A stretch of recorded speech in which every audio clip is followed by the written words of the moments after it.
Welcome to the EMN podcast, where philosophy meets disaster and uncomfortable truths meet the profession we call emergency management. This is not safe space thinking. This is the arena. Let's begin.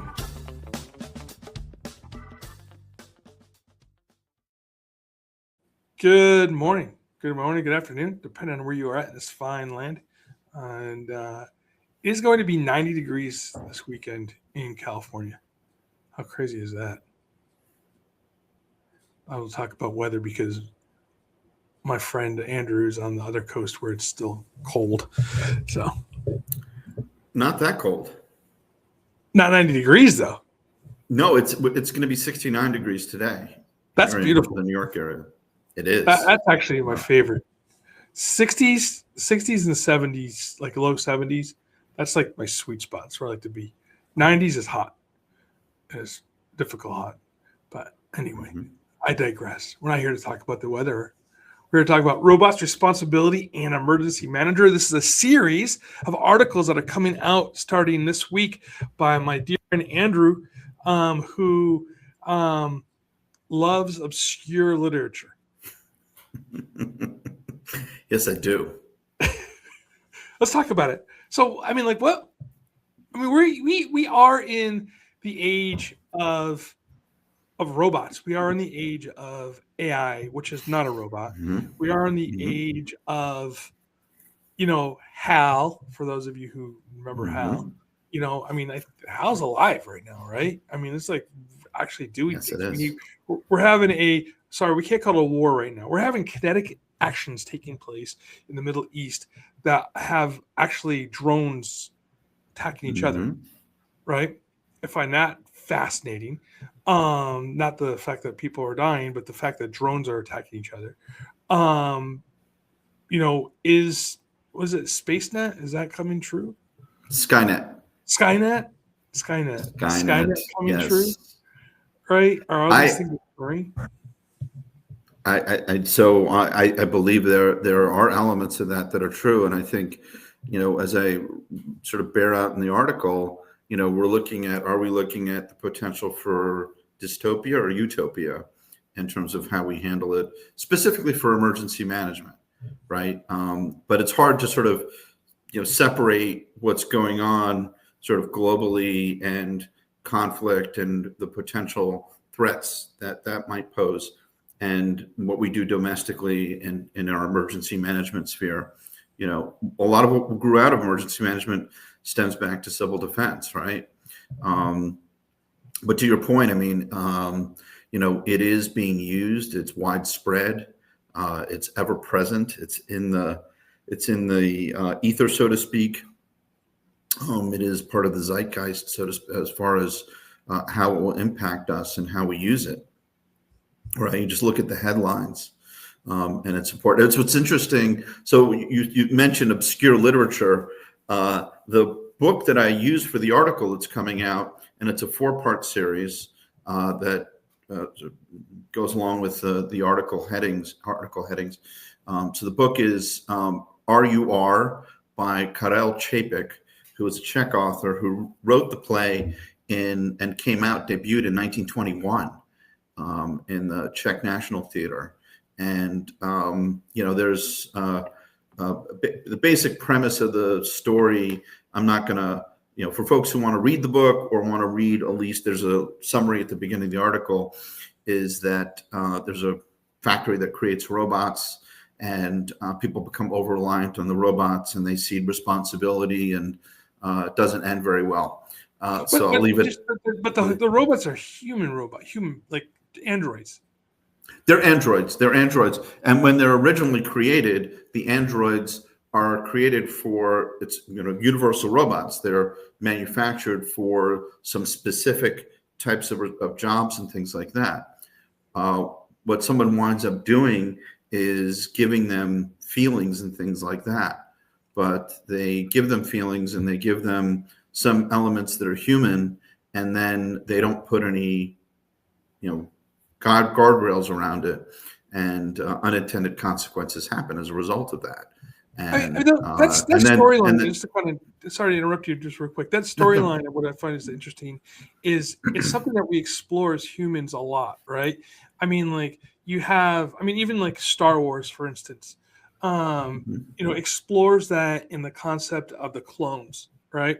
This Right. clone factory on this island, weird enough, right? There You you know, go. Yeah. right? This water planet, and they're creating these clones that, and eventually, some of them, they have feelings and emotions and want to be human. Um, we saw this with the House of Pain, right? In the storyline of the island where they're creating those animal human things, and they Hmm. I'm an animal. I am, I'm a human. Hmm. That concept, right? Of of The Island of Dr. inanimate Moreau. objects wanting to become human, and even in Terminator, right? Hmm. The robot comes back the second time around, wanting human feelings. So we have that Hmm. conversation. I think this is interesting that we as humans project that across our inanimate objects, right? Well, look at Star Trek and Data that was on Star Trek, right? So Data is a very benevolent, almost a religious figure in some ways. And what's amazing, of course, is you've got this, incredibly, basically a manifestation of artificial intelligence in physical form and Data, and yet he's consigned to some specific tasks.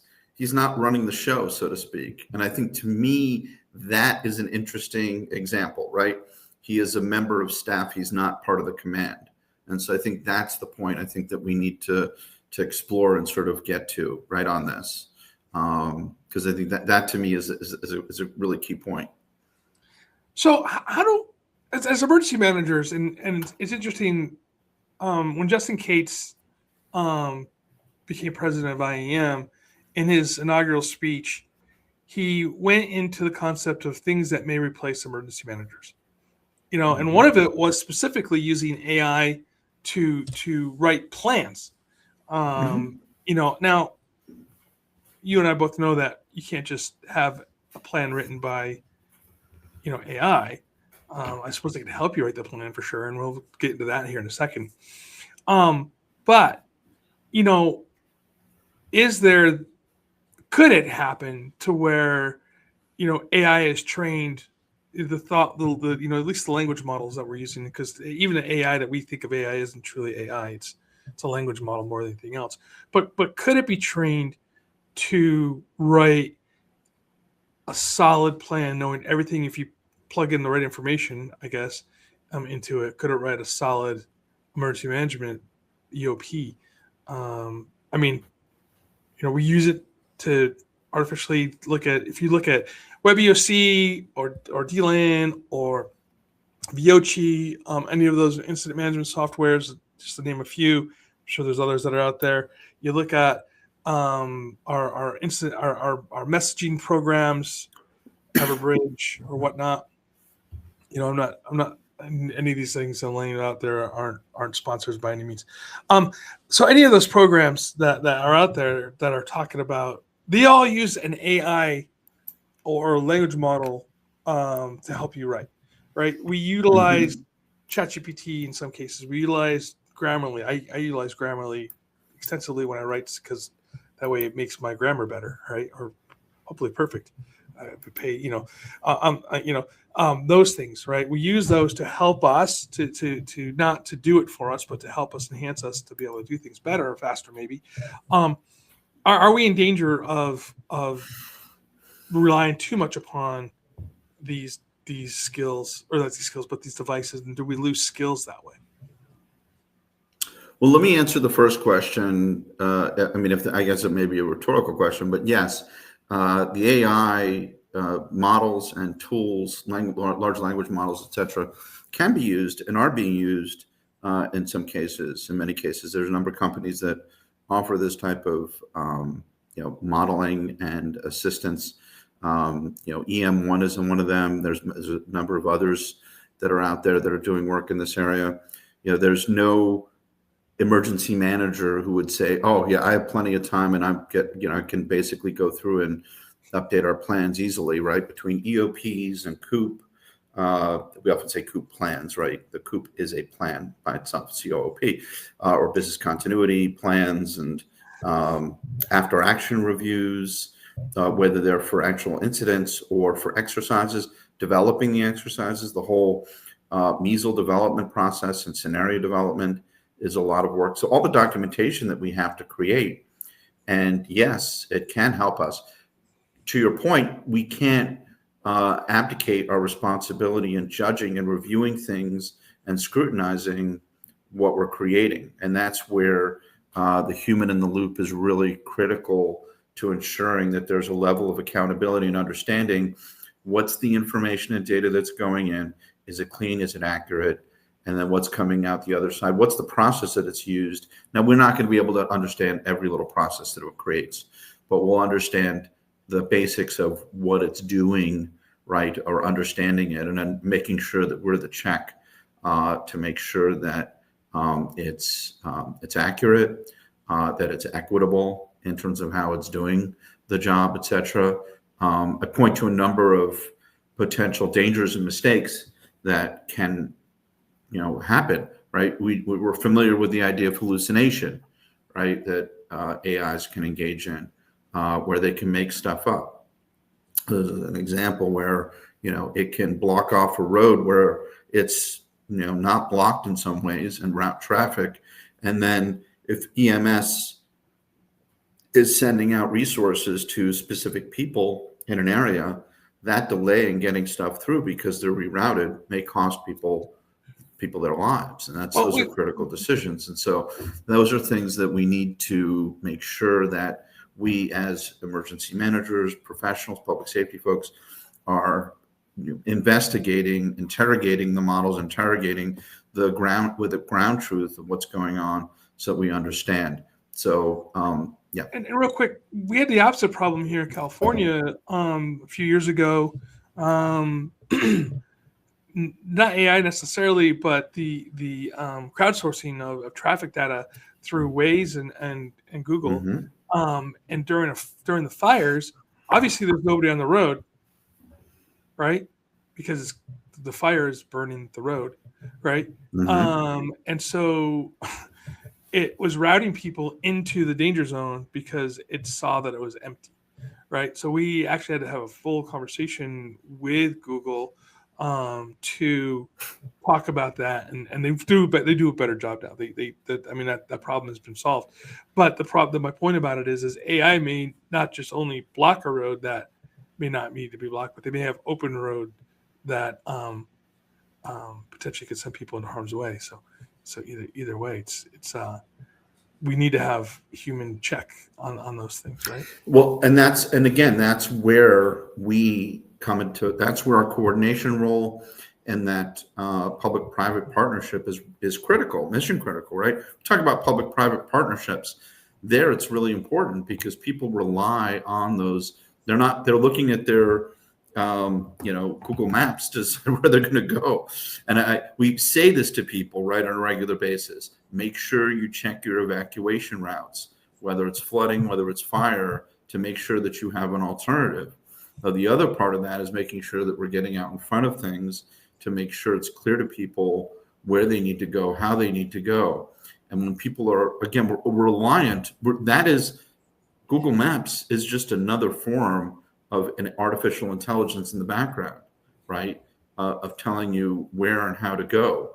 Now, I have at times, because I live in a major metropolitan area close to New York City, if I have ignored what Google Maps is telling me and rerouting me when there's certain traffic, to my detriment, and then I figured out, it was actually correct. I mean, it's putting me on the circuitous route, and there was good reason for that. So the AI had more intelligence than I did about the traffic situation. Now, that's different though than a crisis, an actual critical incident like a wildfire, spreading wildfire, like the wildfires out in Altadena and Pacific Palisades. Those are really affect life safety in terms of where you're routing people to. So a good example of how we need to make sure that we're doing the right stuff and checking these things in real time. And if we can, again, it's part of it is we have this multitude of data that's coming at us from different sensors that are available. Out in California, like for example, one of the tools that was used is WatchDuty, right? WatchDuty is a great app, right?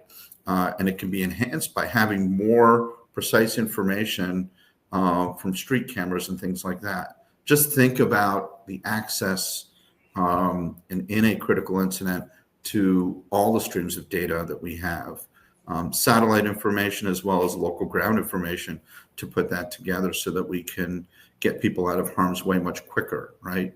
And then focus on the communication and alerting to basically direct people what they should do. Have you ever had? It's gonna sound weird, and I'll tell you. I'll get a little bit deeper into this in a second. But Sure.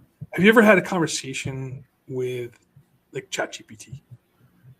Sure. I mean, it's a conversation with the AI, right? And not just ChatGPT, but with Gemini and with Claude and a few of the I haven't others. used the other ones yet, and as far as this, but somebody talked about this, about having a conversation, like just starting to talk about stuff.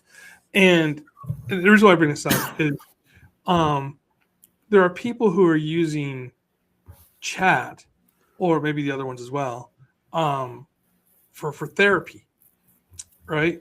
And they use it as a therapeutic system. And so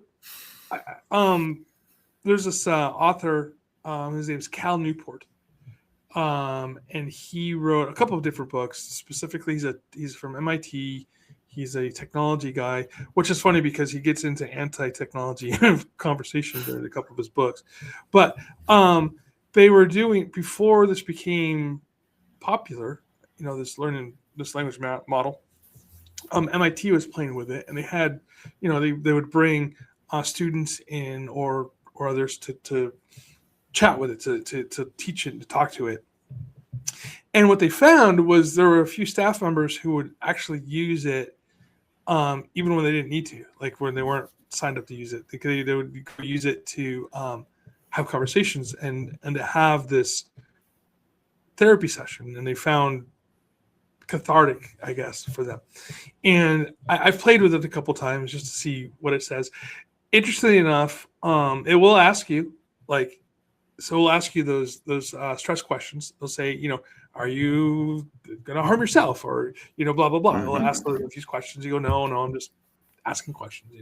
And then they'll go with this. And I found it again. I find it's the experiments that I've been playing with fascinating on how, yes, it's a language model, but how it can come across feeling like an intelligent, thoughtful, I don't want to say being, I don't want to give it that, but my point about it is in the book that you were talking about in RUR, one of the themes of this as well is people coming to the AIs, the robots defense, saying, hey, they have human thought and feelings, we have to give them rights, right? Isn't that part of that was part of the conversation? No.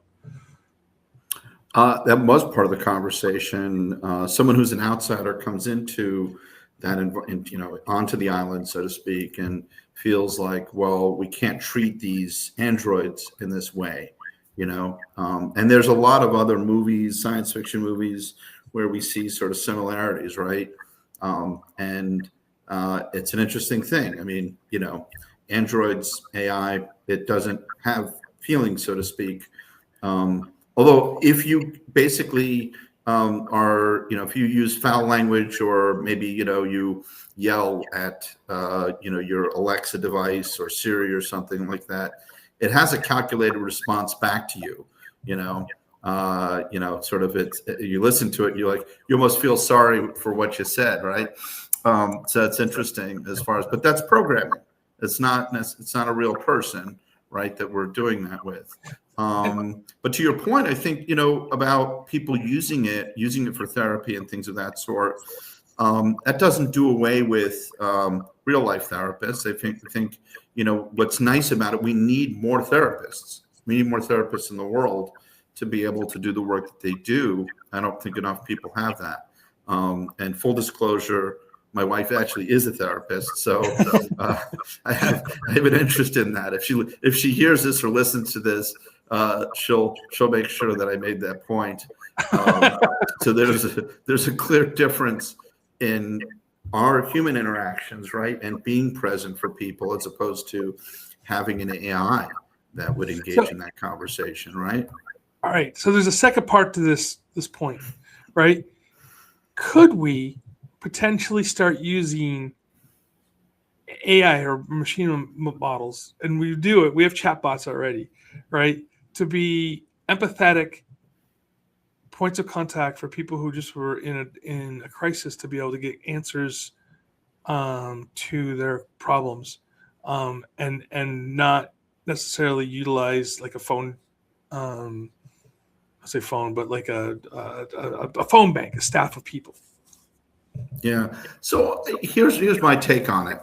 Yes, and yes, they can be. However, and the point is, if we can utilize our resources, if we have, it's a matter of balancing resources, right? We often say in emergency management, or at least in our country, in the United States and other developed parts of the world, we have the resources to respond or to provide.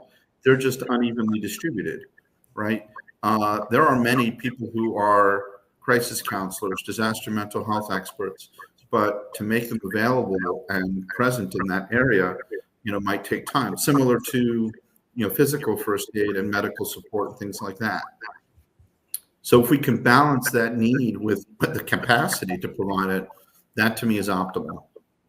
We prefer to have a human there addressing someone's needs who's trained and qualified to address them than to have the robots. If we can, again, manage the load to have automated decision-making, resources, et cetera, allocated appropriately, then we can free up the allocation and the capacity to provide what's there. So I think that the answer is yes, we can when we need to. And there are actually chats available for people. Not, it's a system that you can log into if you're in crisis that can provide some help to you.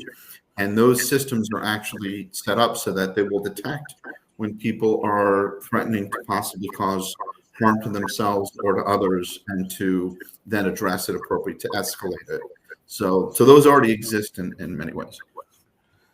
That's kind of interesting. I mean, and I guess my follow-up question on that would be: do you see a time when a level 1 activation of the emergency operations center looks more like a level 3 today, where there's less people sitting in the room having to do the work? Or are we still looking at, in a full activation, you have 100 and some odd people sitting in the EOC doing various different roles? I think the needs, I can't speak to the numbers in the room. I think we're always going to have lots of people in the room, regardless of whether they're needed or not, because they're just going to be sent by their department or what have you. So it's one of those things. That being said, AI can provide the types of capacity building and analyzing data and being able to put together sit reps and fill out, all the wonderful ICS forms that need to be compiled. At the end of the day, we still need to vet them. So, there will still need to be a human there, but fewer people. So that's one part of it. If the systems are working, we also need to plan for situations where the systems are not available and they will not, where we have a degradation or an, incapacitated, where basically we've got the, black sky events, powers out, cascading events. We don't have access to all of the automation that we would expect to have, all the wonderful ICS software that's utilized so effectively by so many different agencies and EOCs that are out there. But my point is, so we've got to plan for that, right? When you're working, when you've gone through your PACE plan, right, and you've exhausted your primary, alternative, and your contingency, you're now on your emergencies where you are working on radios, ham radios, and things like that. I've been in worlds where you're doing that, where you're working. We had Codan radios where we functioned when we worked overseas. So, it's like Back to the Future in a way. I've been in situations where we're transferring data through that Codan radio, and it is slow. It's like using a telex machine. Super slow. Remember what a telex machine is, right? So imagine sending telex data, right? And now you don't have geospatial awareness, and you don't have the GIS information. You don't have all the other things. You're back to basically bare bone maps and reading maps and analysis. So try that as an exercise for your EOC and for your jurisdiction, and just see how that works. Because if you can function at a minimal level to do that, then everything else becomes a lot easier. Now, so does that mean that we need to do away with all the staff?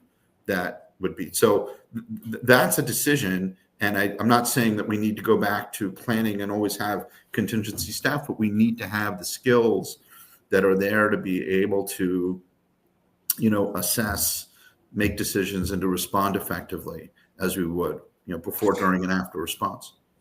What's wild, Andrew, is I see these times when we forget how to use paper and pen. We truly do.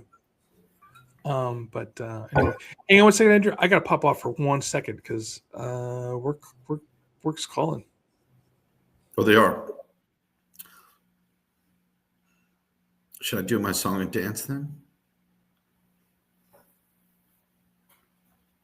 So while Todd is taking that call, I'll take a moment to just tell you a little bit about the article that is going to be coming out starting tomorrow. As we started off at the beginning of the podcast, it's called Robots' Responsibility and the Emergency Manager: Artificial Intelligence Through the Lens of RUR, or Roslyn's Universal Robots. So if you are interested, that play is available. You could buy it, probably get a synopsis of it. You probably could get a free version of it. And it's well worth listening to. Listen to an audio version of it. I read that when I was in college many, many years ago. It's broken down into several sections. The first is really, part one is the opportunities that emergency managers have or affordances through the use of AI. The second part really are the potential pitfalls associated with the dangers that might be associated with it. And I think that, to my mind, that's really, something that we need to balance right between the two of them.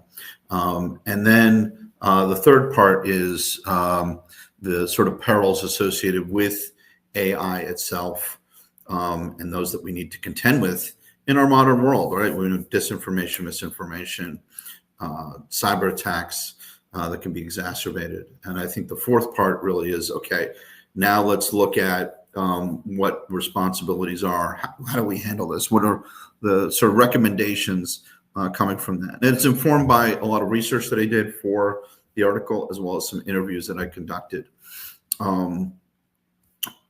that were based upon the subject area. So, and I do have some podcasts that are coming out soon. One with Ashley Morris, who's based in Gillespie County. That's Fredericksburg, Texas is the center of that, the main town, the capital of that county. And I think it'll be a very interesting interview for you to listen to, because it's kind of wide-ranging, talking about the application of project management to her world and what the work that she does. So now we've got Todd back, so I can turn things back over to Todd after I've been filling some of the air here to give you a highlight of the article that's coming up and podcast that's coming up. Todd, back to you.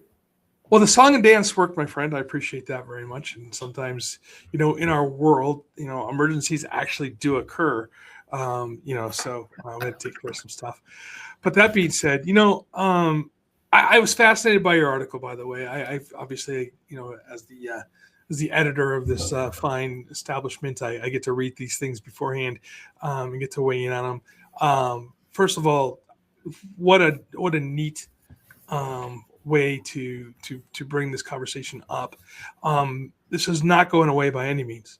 The idea of using artificial intelligence, we use drones, we're using all these technologies in our EOC. And what I was about to say is we forget how to use pen and paper sometimes. And I even so much so that when you're running here, at least in the Los Angeles metropolitan area, running medical calls, the paramedics are using iPads to do and to push information to the hospital via iPads. I remember, I'm old, right? And we use posse boxes and paper care reports, that were 3-ply, one stayed with the hospital, one went with you. And, Right. these PCRs would, follow you around. And it's crazy to see how technology goes forward. I would hate to see the day if technology does fail everybody, that this new generation of people working in the field, no matter what, how they're going to handle it. Because right now, if the internet goes out and where I work, people are like, okay, I guess we go home, because they can't function. We have to close portions of our city down when the internet goes out. Not just the power, if the internet goes out, because they can't function, they can't process things. Pen and paper has been forgotten. And so that being said, I'd like the idea what you're talking about beforehand is do a drill, go analog. I have a file cabinet down in my emergency operations center, has every single sheet that you need to do an ICS form that we can go analog with. Now, that being said, you don't want to read my writing, or you're going to want to try to read my writing.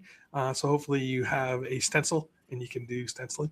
But go analog. That's all I have to say every once in a while, because Robots Responsibility and Emergency Management was a great series. If you want to read more about the RUR book and play, and all sorts of stuff that came out of it, I think it's fascinating. I think you're going to, once you start reading that and getting into it, you're going to see the corollary between that and all these other different, robots that are created in science fiction. And it's been a conversation that for years and years, all the way back to Da Vinci, of what do we do when we automate things. And this is not a new conversation. For those of you out there that are afraid of AI, don't be. Embrace it, understand it, use it, but also remember that there has to be the human element into it. Andrew, I'll let you have the last word, and then we'll get out of here. Yeah, I think that it's mentioned in the article. So, and that is that it's not to automate emergency management, to augment emergency management, especially at this time when we've cited this a number of times, and it's not something new. This has been true for the last, let's say, decades or so. Emergency management in many locations, in many local towns, counties, in some states, are under-resourced. And so a way to counter that is to expand the ability, the capacity for individuals and for agencies to be able to take on more work. But that's not a recipe for trying to abdicate the responsibility and the human judgment that needs to be part of that. So that human in the loop is really a critical element. So stay tuned for the article, and thanks for having me on, Todd. As always, you're a member of the family, and I appreciate you very much. And stay warm. Stay hydrated for sure. So stay safe, stay hydrated. Until next time, we'll see you later.